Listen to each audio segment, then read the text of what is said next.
The council chamber on Velros 9 was quiet for the first time in weeks. The chaos of Valyr's conspiracy had ended, and the Valhyri nobles, once full of anger and suspicion, now faced a truth they could not ignore. The evidence Daniel Cross and Cernea had brought, the hidden fleet, the financial trails, the proof of treason, had toppled Valyr's ambitions. For the first time, Daniel felt something he had never experienced before. Real, cautious relief. Cernea stood beside him, her golden eyes steady, her posture perfectly calm. Yet Daniel could sense the faint tension in her shoulders. Though the battle was over, the work of rebuilding trust and guiding the Valhyri Council had just begun. The first challenge came swiftly.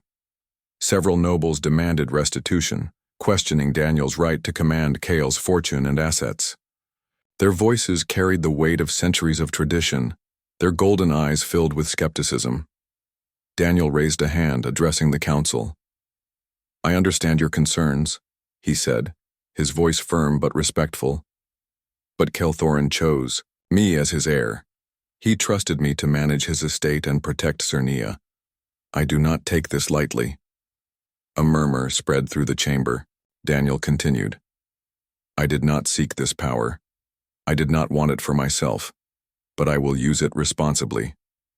Kyle left his legacy for more than wealth. He left it to protect his people, to ensure justice, and to safeguard the future. That is what I intend to do." Some nobles nodded, reluctantly accepting his words. Others continued to glare, unconvinced, but the balance of power had shifted. Daniel realized then that Kael had not only given him wealth, he had given him leverage. And Daniel intended to use it wisely. Cernea finally spoke, her voice clear and measured. "The council must see that Daniel is not a threat. He is Kael's heir and a guardian of our shared legacy. We will work together to rebuild trust and strengthen the Valhyri society." Her words carried authority. Daniel glanced at her, admiration and gratitude in his eyes. Over the weeks, she had transformed from a formal, distant widow into a true partner, guiding him, supporting him, and trusting him in ways even Kael had not fully revealed. "You are learning fast," she said, a faint smile tugging at the corners of her lips. Daniel chuckled softly. "I'm just trying to survive." Cernea shook her head, but her eyes softened. "It is more than survival. You are shaping a future Kael believed in. That is something few can do." Outside the chamber, life on Velros 9 began to change. Daniel used Kael's fortune to strengthen the station's defenses, fund trade agreements that supported weaker species, and repair neglected fleets. He ensured the council could act decisively against corruption and treachery. Slowly, his reputation shifted from outsider to respected leader. Despite the work, Daniel never lost sight of the human perspective. He treated people fairly, rewarded loyalty, and often surprised Valhyri nobles with solutions they had never considered. Where they relied on hierarchy and tradition, Daniel relied on ingenuity and adaptability. Cernea often observed him quietly, noting how human thought differed from Valhyri logic. "Your perspective is unusual," she said one evening as they reviewed trade logs. Daniel grinned. "That's one way of saying I'm stubborn and reckless." She raised an eyebrow. "Stubborn, reckless, and yet effective." He laughed, softly.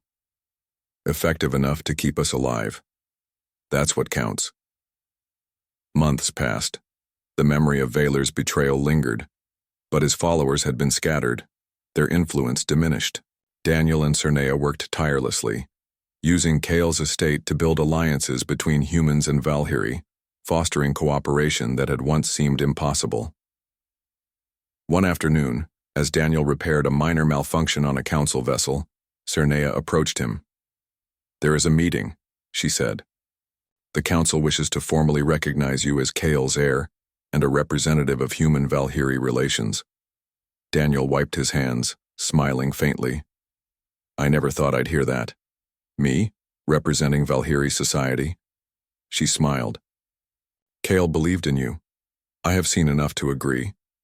You are ready." The recognition ceremony was held in the grand chamber, under glowing banners, and the eyes of dozens of nobles.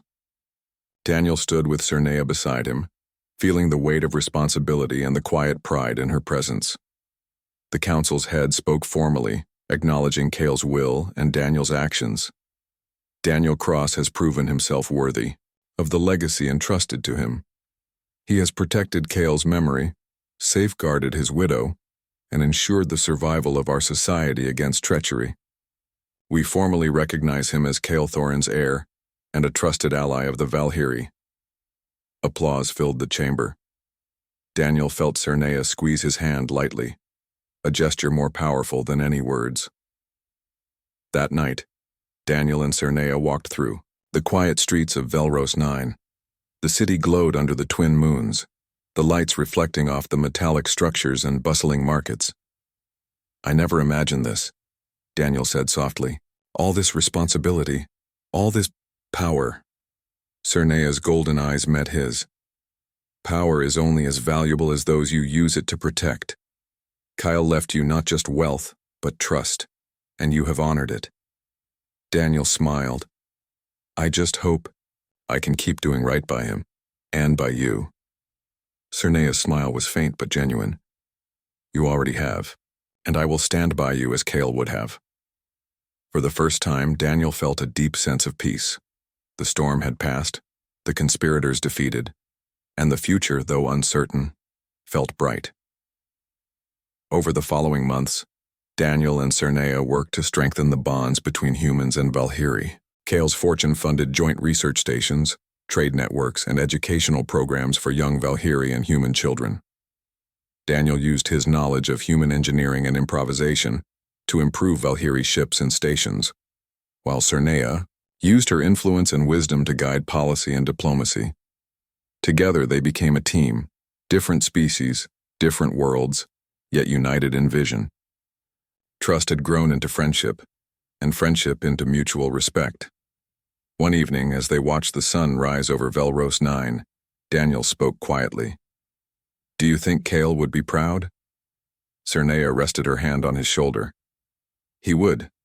Not because you are human, but because you were brave, clever, and loyal. That is what mattered to him." Daniel smiled, feeling a warmth he hadn't known since his friend's death. "Then I'll keep trying. For Cale, for you, and for the future he believed in." Weeks later, Daniel received a message from Earth. Old friends, colleagues, and even family reached out, amazed at the stories they had heard of a human who had inherited an alien fortune and saved a society. Daniel read the messages silently, realizing how far his life had changed. He turned to Cernea, who was studying a set of trade agreements. "Can you imagine what they'd say if they saw us now?" he asked.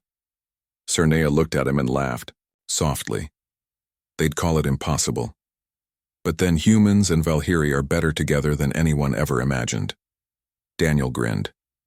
"I think Cale would agree." The years that followed were not without challenges. Political intrigue never fully disappeared, and there were always threats lurking in the shadows. But Daniel had grown into his role. He was no longer just a mechanic or a human outsider. He was a leader, a protector, and a bridge between worlds. Cernea remained by his side, not as a ward or obligation, but as a partner, equal in vision and determination. Together they honored Cale's legacy, building a future where humans and Valkyrie could cooperate and thrive. On quiet nights, Daniel would often walk through the hangars, gazing at the ships, the data cores, and the signs of Cale's influence, everywhere. He would remember his friend's final words. Use them to protect her, to protect yourself. And perhaps, to protect something greater. He had done all of that, and more. Cale had left him wealth, yes, but also trust, responsibility, and the chance to shape the future. And in Daniel's hands, that future was brighter than anyone could have imagined. Daniel looked at Cernea, standing beside him, and finally allowed himself to believe it. The human who once fixed engines on a quiet trade station had inherited not just alien wealth, but the opportunity to unite worlds. Kyle's legacy had endured, And through their courage, wisdom, and trust, it would continue for generations to come. Together they walked forward, ready for whatever the universe might bring, carrying the legacy of friendship, loyalty, and hope. The secret data core sat on the desk in front of Daniel Cross, glowing faintly with its encrypted contents.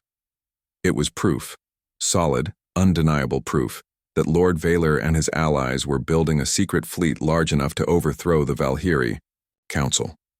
The evidence could bring down the conspirators, but Daniel knew it also painted a bright target on his back. For hours, he and Cernea studied the files. Every name, every credit transfer, every ship registry, each piece tied Vaylor's faction to treason. But exposing it would not be easy. The conspirators had wealth, soldiers, and influence. Daniel had only his wits, Kale's estate, and Cernea at his side. Cernea leaned back, her golden eyes glowing in the dim light. If we take this to the council, they may dismiss it. The conspirators will claim it is false or forged. They will twist the truth against you. Daniel rubbed his temples. So we can't just hand them the data. We need something bigger, something they can't ignore. Her gaze sharpened. What do you suggest? Daniel gave a small smile. A little human strategy. Back home, when someone tries to cheat you, you don't just show proof. You make them expose themselves. You set a trap. Cernea studied him, her expression unreadable. A gambit. Exactly, Daniel said.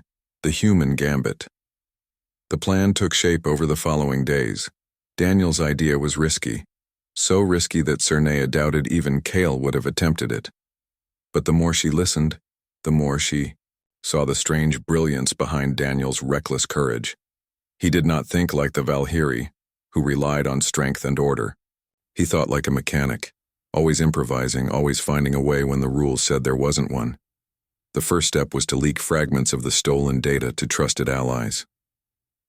Cernea contacted Kale's old supporters, merchants, captains, and minor nobles who had once admired his vision of a freer Valkyrie society. They reacted with shock when they saw the evidence, but most of them swore loyalty to Cernea and Daniel. They fear Vaylor, one captain admitted. But if you can show his treachery in front of the entire council, we will stand with you. That was exactly what Daniel intended to do. But Vaylor was not blind. Within days, Daniel and Cernea felt the pressure tighten around them. More assassins lurked in the shadows. Trusted servants disappeared without a trace. Even the markets whispered with rumors that Daniel had stolen Kale's fortune through deceit. One night, as Daniel tried to sleep, Cernea entered his quarters. Her face was calm, but her tone carried urgency. They are moving faster than I expected, she said. If we wait too long, they will strike openly. We must act now. Daniel sat up. Then we're ready. We show the council everything, not just the data. We force Vaylor to expose himself. Cernea raised an eyebrow. And how do you plan to do that? Daniel grinned. By being the foolish human they think I am. The day of the council meeting arrived. The Valkyrie council chamber was vast, its high ceilings lined with glowing banners that represented each noble house. Golden light streamed from crystal lamps, casting long shadows across the floor. The chamber was filled with nobles, their silver skin and golden eyes giving the room an otherworldly glow. Daniel entered with Cernea at his side. He felt every gaze pierce into him, heavy with disdain. A human, standing among the most powerful Valkyrie lords. He could almost hear their thoughts. Unworthy, weak, and intruder. At the center stood Lord Vaylor, his crimson robes gleaming. His eyes locked onto Daniel with hatred barely masked by a smile. Counselors, Vaylor began, his voice smooth and commanding. We gather to address a matter of insult. This human thief has stolen Kale Thorin's estate through deception. He corrupts Kale's widow with false words, and now he spreads lies to weaken our unity. Murmurs rippled through the chamber. Daniel stepped forward, heart pounding but his voice steady. I didn't steal anything, he said firmly. Kale trusted me. He left me everything in his will, and he did it because he knew what was coming. Vaylor's smile turned sharp. And what is that, human? Tell us your story so we may all laugh at your foolishness. Daniel held up the data core. Its glow filled the chamber. This. Proof that Lord Valier and his allies are building a secret fleet. Ships hidden in the outer systems meant for war against their own people. The chamber erupted in shouts. Some nobles gasped in disbelief. Others snarled in anger. Valier raised his hand, silencing them. Lies, he said coldly. Fabrications made by a desperate outsider. Do you truly believe Kale would trust such a creature with our future? Daniel took a deep breath. This was the moment. You don't have to believe me, he said. You just have to believe yourselves. I know where your fleet is, Valier. If you have nothing to hide, then you won't mind if we all go take a look. The council chamber fell silent. Eyes turned to Valier. For the first time, the noble's perfect composure cracked. His jaw tightened, his golden eyes flashing. You dare, he began. Daniel cut him off. I dare. Because Kale dared. Because he believed in truth, not fear. So go ahead, Valier. Prove me wrong. Show the council that your hands are clean. The trap was set. If Valier agreed, the council would see the fleet with their own eyes. If he refused, his guilt would be plain. The council voted. Under pressure, Valier was forced to allow an inspection. A fleet of council warships would travel to the coordinates Daniel provided. Cernea and Daniel were ordered to accompany them. The journey was tense. Valier's glare never left Daniel, his fury barely contained. Cernea remained calm, but Daniel could sense her readiness for battle. She knew the danger. They were walking into the lion's den. When the council fleet arrived, at the asteroid belt, the truth revealed itself.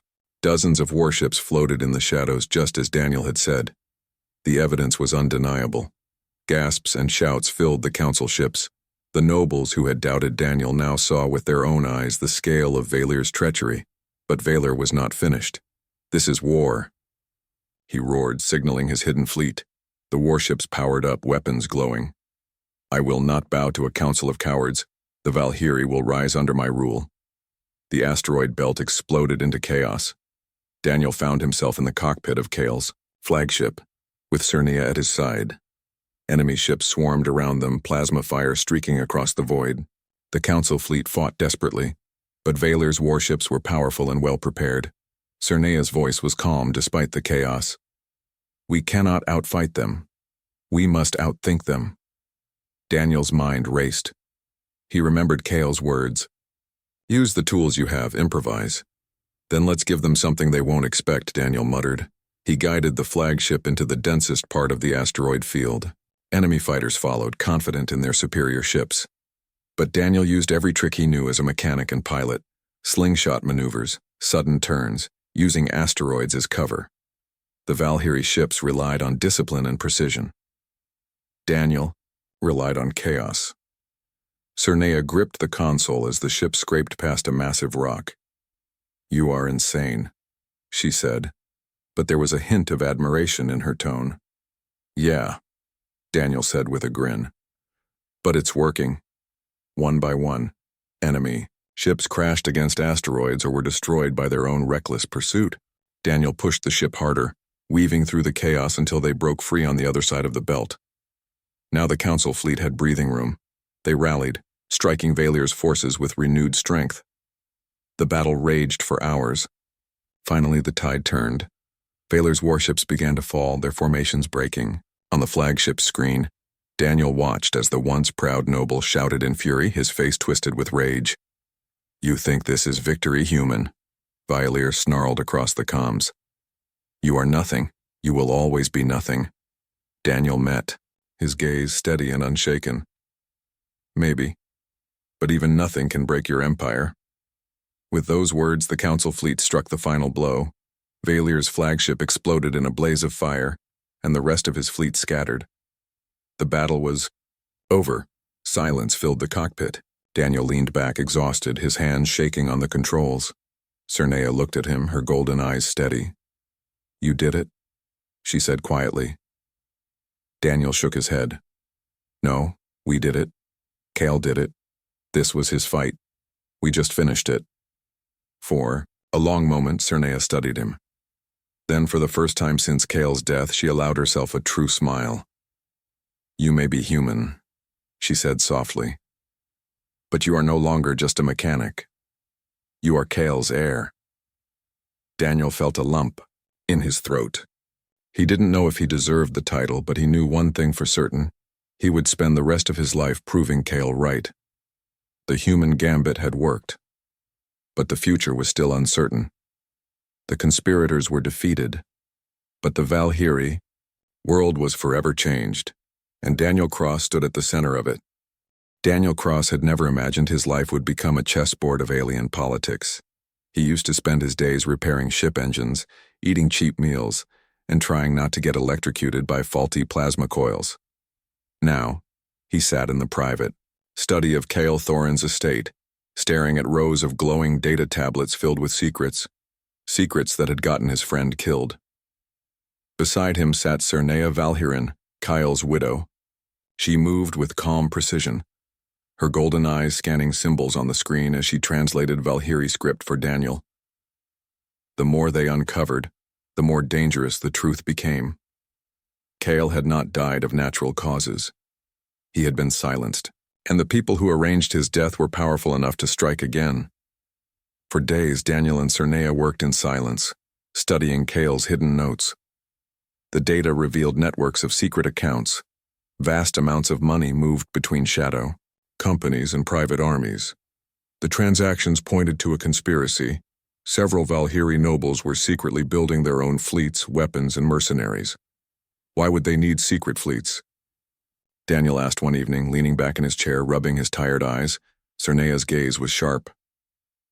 To challenge the council, to seize power. The Valkyrie have always been divided by ambition. If Kale uncovered proof of treason, they could not let him live. Daniel's stomach twisted. And now they think I have that proof. Cernea nodded once. They will not allow you to keep it. You are already in danger. Daniel sighed. Story of my life lately. For the first time, Cernea's lips curved slightly, almost like a smile. You speak as though danger is normal for you. Daniel shrugged. When you grow up human, danger usually comes in smaller packages. Broken engines, faulty reactors, angry ship captains who don't want to pay their bills. Nothing like this. Yet, you survive, Cernea said. Perhaps Kale saw that in you. Her words gave Daniel a spark of determination. If Kale had trusted him with this burden, then Daniel could not give up. He had to see it through, no matter the cost. The cost came sooner than expected. Late one night, Daniel was walking back to his quarters from the estate's hangar. The corridors were quiet, the hum of the station's life support systems echoing, faintly. He turned a corner and froze. 3 Valkyrie stood waiting for him. Their silver skin glinted under the dim lights, their golden eyes cold. Each carried a short, curved blade at their side. Daniel Cross, the tallest one said. His voice was calm but deadly. The council has no place for a human thief. You will surrender Kale's estate and the woman, or you will not see another dawn. Daniel's throat went dry. He had no weapon, no plan. His heart pounded, but he forced his voice to stay steady. If you want what Kyle left me, you'll have to go through me, the Valkyrie sneered. That can be arranged. They stepped forward. Before Daniel could react, a shadow moved behind the attackers. A flash of silver and blue cut through the corridor. Cernea appeared like a storm, her long staff humming with energy. She struck with deadly precision, sweeping the legs out from one attacker, disarming another, and pressing the glowing end of her weapon to the throat of the third. Leave, she ordered, her voice like steel. Or your blood will stain this floor. The assassins hesitated, then retreated, their eyes burning with hate. When they were gone, Daniel let out a long breath he hadn't realized he was holding. You saved my life. Cernea lowered her staff, her expression calm. You are Kale's heir. It is my duty to protect you. Daniel shook his head. No, that wasn't duty. That was loyalty. maybe even friendship. For a moment, Cernea's face softened. Then she turned away. Do not mistake survival for friendship, human. But remember this, they will not stop. Next time, they may not fail. The attack changed everything. Daniel realized the conspirators were no longer content to whisper threats. They wanted him dead. If he and Cernea stayed passive, they would be hunted down sooner or later. So Daniel proposed something bold. We can't just sit here waiting for the next attack, he told Cernea the next morning. If we want to survive, we need to take the fight to them. We need to find proof that Kale was right and show it to everyone. Cernea studied him, her golden eyes unreadable. You speak like a soldier, but you are not one. Daniel gave a small smile. I'm a mechanic, but sometimes mechanics have to improvise. I think that's what Kale expected of me. After a long silence, Cernea nodded. Very well. We hunt the truth. Their search took them deep into the underbelly of Velros 9, far from the polished halls of the nobles. The lower levels of the station were dark and crowded, filled with smugglers, traders, and mercenaries from across the galaxy. It was here that Kale had hidden some of his contacts, people who owed him loyalty, or at least money. One such contact was a Sarkin trader named Vorik, a four-armed reptilian alien with scales that glowed faintly in the dark. He greeted Daniel and Cernea with suspicion, but when Cernea mentioned Kale's name, his eyes softened. Kale was a good man, Vorik said. Too good. He tried to protect people who couldn't protect themselves. That's why they killed him. Daniel leaned forward. Do you know who did it? Vorik hissed softly. Names are dangerous, but I can tell you this. The money that Kale tracked? It leads to Vylir and his allies. They are building something. A fleet of warships, hidden in the outer systems. Kale tried to stop them, and they silenced him. Cernea's jaw tightened. Then we must finish what Kale began. Vorik shook his head. If you go after them, you will die. But perhaps you are as stubborn as Kale. Take this. He handed Daniel a data chip. It contains coordinates, one of Valyr's hidden shipyards. If you want proof, you will find it there. Later, as they left Vorik's den, Daniel turned to Cernea. We can't ignore this. If Valyr's building a fleet, the whole Valhyri Council is in danger. Maybe more than that. Cernea's gaze was steady. Then we strike first. But understand this, Daniel. Once we step into their territory, there is no turning back. Daniel nodded. I wasn't planning to turn back anyway. The journey to the hidden shipyard was tense. Daniel and Cernea boarded one of Kale's personal ships, a sleek Valhyri craft equipped with stealth systems. As the stars stretched into lines, Daniel sat in the cockpit, his hands gripping the controls. You've flown before? Cernea asked, sitting beside him. Small freighters, nothing like this. Her brow arched slightly. Then do not crash us. Daniel laughed nervously. I'll try not to. Despite her cold words, Cernea watched him carefully, ready to take control if needed. But Daniel surprised her. His reflexes were quick, his instincts sharp. Perhaps he wasn't a trained pilot, but he was resourceful. And resourcefulness could be more dangerous than skill. When they reached the coordinates, their sensors lit up. The shipyard was massive, hidden inside a dead asteroid belt. Dozens of warships floated in silence, their sleek silver hulls gleaming under the light of distant stars. Daniel stared in awe. That's not a fleet. That's an invasion force. Cernea's voice was grim. With this power, Valyr could overthrow the Council or worse, start a war with other species. Daniel clenched his fists. Then we get proof. And we make sure everyone sees it. But as their ship crept closer, alarms blared. They had been detected. Warships stirred to life, engines glowing. Fighters launched from the hangars, swarming like angry hornets. Daniel's heart pounded. So much for stealth. Fly, Cernea commanded, gripping the console. Get us out of here. Daniel's hands moved instinctively, weaving the ship through the asteroid belt. Enemy fighters chased them, plasma bolts flashing past. The Valkyrie ships were faster, stronger, but Daniel was unpredictable.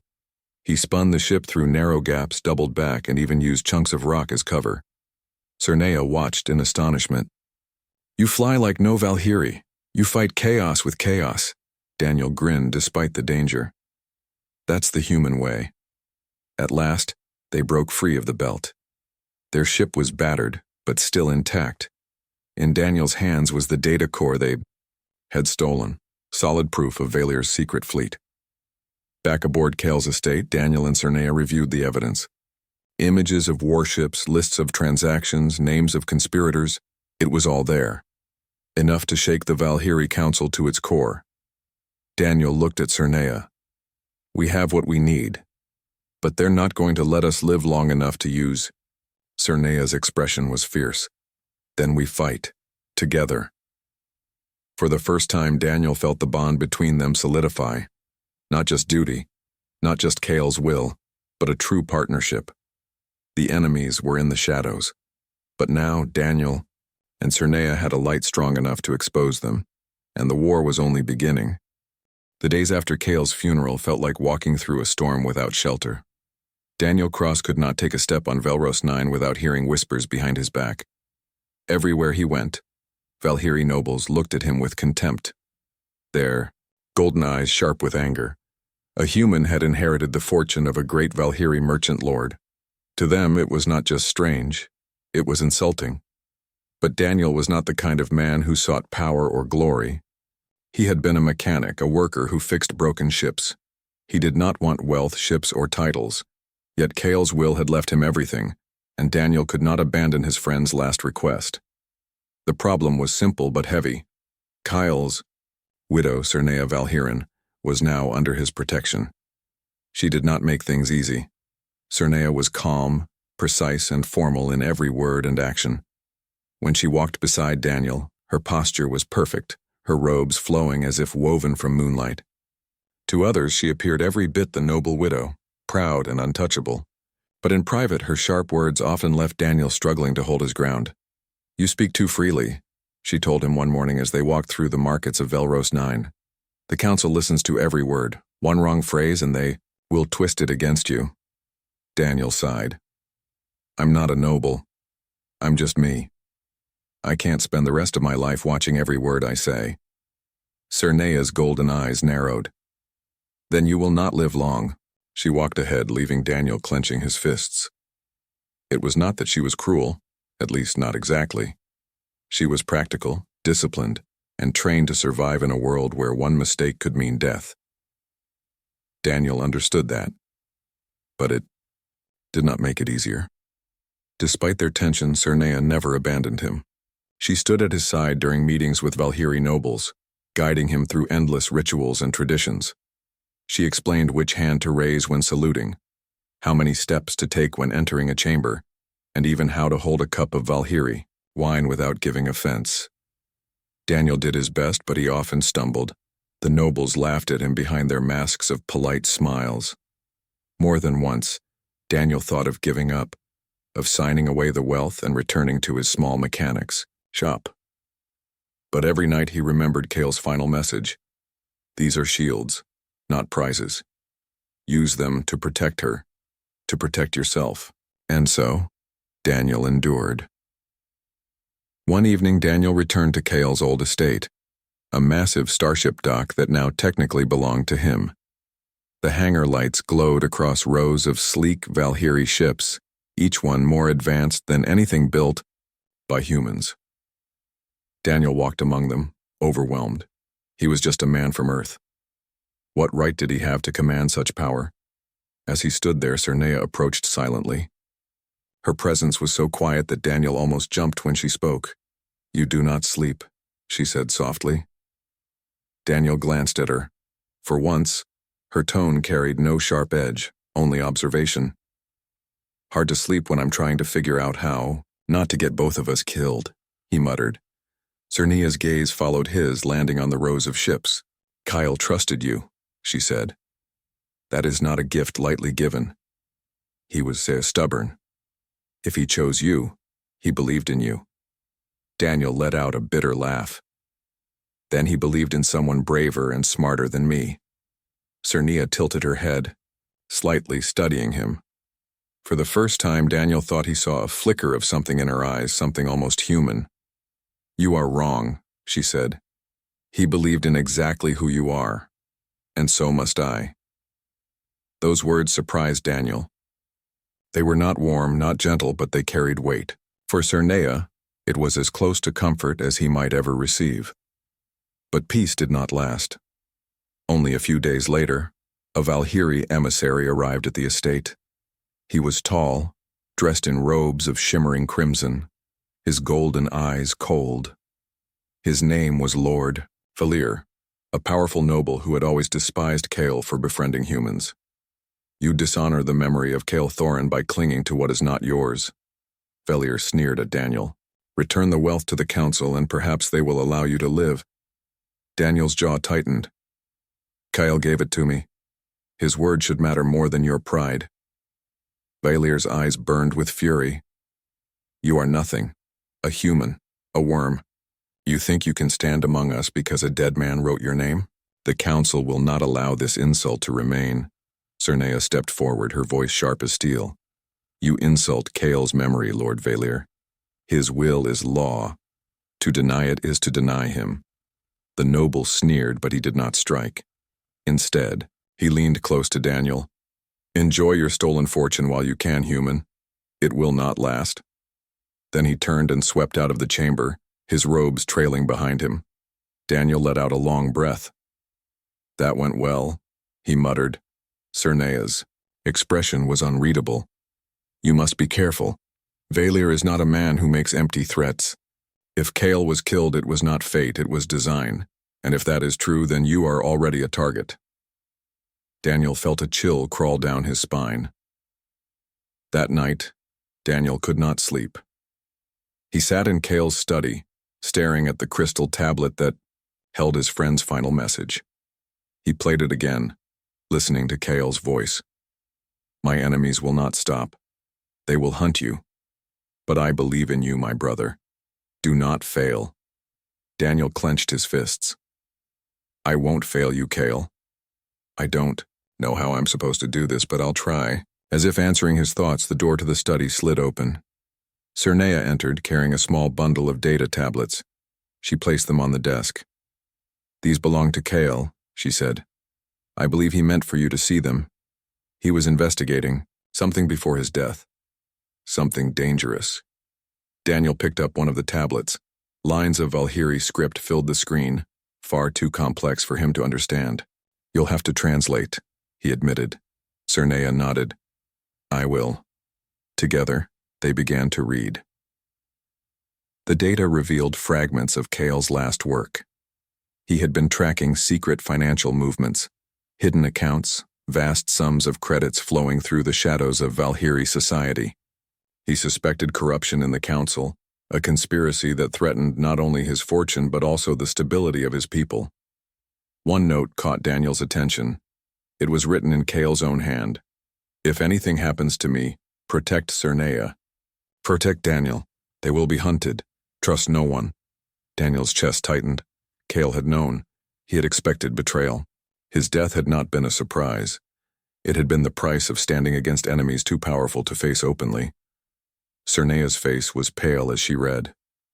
He knew they would come for him. Her hands trembled for the first time since Daniel had met her. Daniel reached out without thinking and placed his hand over hers. Then we keep fighting for him, he said quietly. We finish what he started. Cernia looked at him, eyes shining faintly in the dim light. For a long moment, she said nothing. Then she nodded once, her voice steady again. Yes, for Kale. From that night forward, something changed between them. Cernia no longer treated Daniel as a child in need of scolding. She began to see him as a partner, flawed, untrained, but determined. She taught him how to read Valkyrie scripts, how to recognize subtle signs of political maneuvering, and how to move among nobles without looking weak. Daniel, in turn, shared his human perspective. He showed Cernia how humans thought differently, how improvisation and creativity could sometimes win where rigid rules failed. Slowly, a bond began to grow. It was not friendship, not yet, but it was trust. And in that trust, Daniel found strength. He was no longer just a mechanic. He was Kale's heir, Cernea's protector, and perhaps the only one who could uncover the truth behind Kale's death. The storm was coming. And for the first time, Daniel felt ready to face it. Daniel Cross never thought his life would change on a quiet morning aboard the neutral trade station of Velros 9. For years, he lived a simple life as a mechanic, fixing ships that came limping in from distant galaxies. His hands were always stained with engine grease, his coveralls patched with burn marks from plasma torches, and his quarters small enough to make a closet on Earth look spacious. Still, Daniel was content. He had food, work, and one of the few things in life he truly valued: a friend. That friend was Kale Thorin of the Valkyrie, a towering silver-skinned alien with eyes like molten amber and a voice that rumbled deep, like distant thunder. Kale was not just any Valkyrie. He was a respected merchant lord, a man of influence and wealth, who could command fleets of ships and sway councils with his words. Yet, despite his status, Kale chose to spend his time with Daniel, a human who owned nothing more than a toolbox and a rented bunk. Most of the other Valkyrie nobles sneered at Kale for this friendship. They considered humans a young species, weak and unrefined, too reckless to be trusted. But Kale never cared for their opinions. He would laugh with Daniel over meals, share strong Valkyrie wine, and tell stories of his people's distant wars and victories. Daniel, in return, taught Kale the human way of fixing ships with improvised solutions that no Valkyrie engineer would dare attempt. Over the years, they became brothers in everything but blood. And then, just like that, Kale was gone. Daniel had been working late in the docking bay when he heard the news.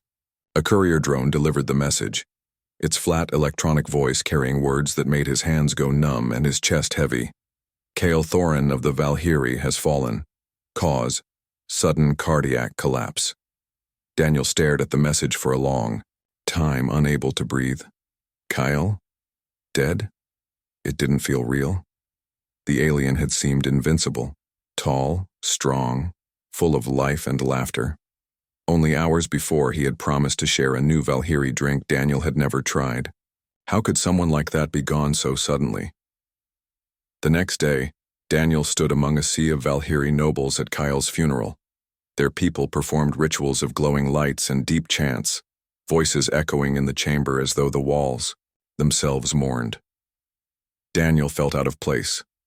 A single human among beings that stood taller, prouder, dressed in silken robes that shimmered under the glow of sacred lamps. He wore only his patched work uniform, but he did not care. He came to say goodbye. The chants ended. A Valkyrie elder stepped forward carrying a crystal tablet. "We now read the last will and testament of Kale Thorin," the elder announced, his voice cold and formal. Daniel barely listened at first. What did it matter? Wealth, property, ships. Kale had all these things, but Daniel only wanted his friend back. Yet as the elder read further, Daniel's attention snapped into sharp focus. "To my friend, Daniel Cross of Earth," the elder intoned, "I leave the entirety of my estate. All wealth, assets, fleets, and holdings are his to command. He shall also act as guardian and protector of my bondmate, Cernea Valhyrin, until such a time as she chooses her own path." The chamber erupted into shocked whispers. Valkyrie nobles stiffened in outrage, their golden eyes flashing in disbelief. A human, heir to one of the greatest fortunes among their people? It was unthinkable. Daniel stood frozen, heart pounding. He felt every pair of alien eyes burning into him, full of contempt and suspicion. He had never asked for wealth, never dreamed of owning more than the spare coins in his pocket, and now Kale had left him. Everything? Then his gaze fell upon her, Cernea, Kale's wife. Cernea stood at the front of the chamber, her posture flawless, her face calm as still water. She was tall, even for a Valkyrie, her silver skin faintly glowing under the chamber lights, her hair flowing like strands of midnight silk. Her golden eyes rested on Daniel, unreadable, though he thought he saw a flicker of something. Was it anger, confusion, or perhaps calculation? She did not speak, she did not weep. She only inclined her head as the elder closed the will and the chamber fell into heavy silence. Daniel wanted to run. He wanted to shout that this was a mistake, that he was no lord, no heir, no guardian to anyone. But Cale had chosen this, written it in his final words. And Daniel, trembling inside, could not bring himself to dishonor his friend's last wish. That night, Daniel sat alone in his small quarters, staring at the walls. Wealth, fleets, property. None of it felt real. He would have traded all of it just to sit across from Cale one more time, to hear his laughter shake the table. Now he was left with the crushing weight of responsibility he had never asked for.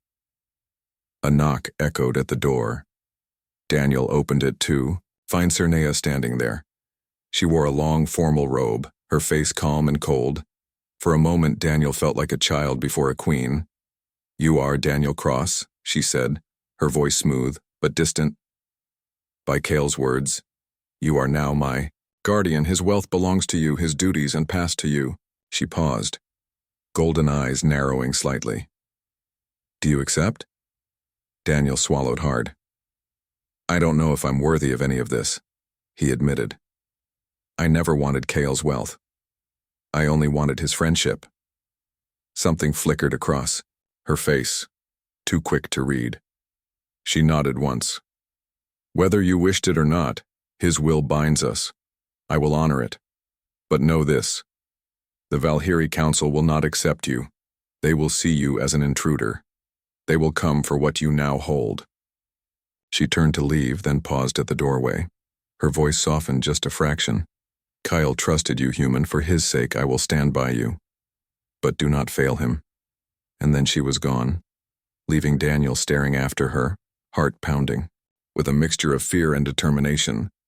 The days that followed were chaos. Valkyrie nobles confronted him with accusations of fraud. Some demanded the wealth be returned to the council. Others whispered behind his back, calling him an unworthy parasite feeding on a great man's legacy. Daniel tried to keep his head down, but every step he took seemed to spark another storm of anger. Through it all, Cernea remained at his side, always calm, always watchful. She guided him through the labyrinth of Valkyrie customs, teaching him when to bow, when to speak, when to remain silent. Yet she never smiled, never showed warmth. To her, Daniel was a duty left behind by her husband, nothing more. But late at night, alone in his quarters, Daniel would open the small chest Cale had left for him, a simple box among treasures of unimaginable value. Inside were human tools Daniel had once gifted Cale, worn with use, and a message etched into a crystal tablet. "Daniel," Cale's voice said, when Daniel touched it. "I know this will burden you, but I also know you are the only one I trust. Cernea is strong, but she will be alone. The wealth, the fleets, these are shields, not prizes. Use them to protect her, to protect yourself, and perhaps to protect something greater. My enemies will not stop, they will hunt you. But I believe in you, my brother. Do not fail." Daniel sat in silence, tears stinging his eyes. He understood now. Cale's death was no accident, and the inheritance was no gift. It was a shield against a storm that was already on its way.